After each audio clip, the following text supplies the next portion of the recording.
ഈ ഗോളിക്ക് വലിയ പ്രാധാന്യം, ഗോളിക്ക് കളിയിൽ വലിയ ഇമ്പോർട്ടൻസ് ഉണ്ടെന്ന് ഞാൻ കരുതുന്നില്ല. പക്ഷെ ഗോളിയാണ് കളി എന്ന് മനസ്സിലാക്കി തന്ന കൊളംബിയൻ ഫുട്ബോളാണ്, കൊളംബിയൻ താരമാണ് ഈ ഹിഗ്വിറ്റ. അതെ.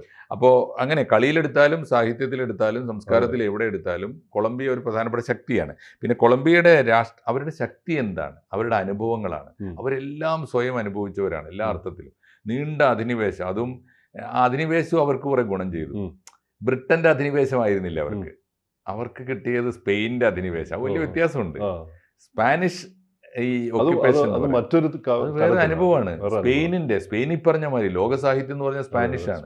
നമ്മൾ ഫ്രഞ്ച് സാഹിത്യം എന്ന് പറഞ്ഞാൽ സ്പാനിഷാണ്.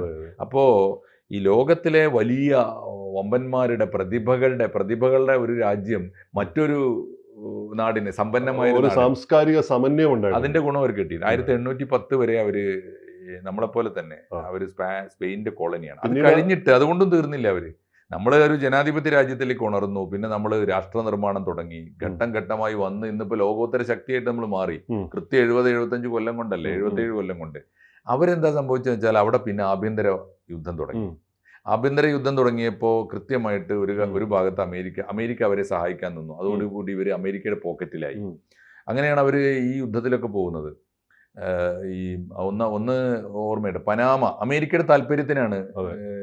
അറിയാലോ, നമ്മൾ സൗത്ത് അമേരിക്കക്കും നോർത്ത് അമേരിക്കക്കും ഇടയിൽ ഒരു കപ്പൽ ചാലിന് വേണ്ടി ഉണ്ടാക്കിയതാണ് പനാമ കടലിനാണ് പറയുന്നതെങ്കിലും പനാമ കനാൽ ഉണ്ടാക്കുന്ന കാലത്ത് ഈ പനാമ എന്ന് പറയുന്ന പ്രദേശമൊക്കെ ഇവരുടെ കയ്യിലാണ്. കൂടുതൽ വാർത്തകളും വിശേഷങ്ങളും നിങ്ങളിലേക്ക് എത്താൻ ABC മലയാളം സബ്സ്ക്രൈബ് ചെയ്യുക, ബെൽ ബട്ടണും അമർത്തുക.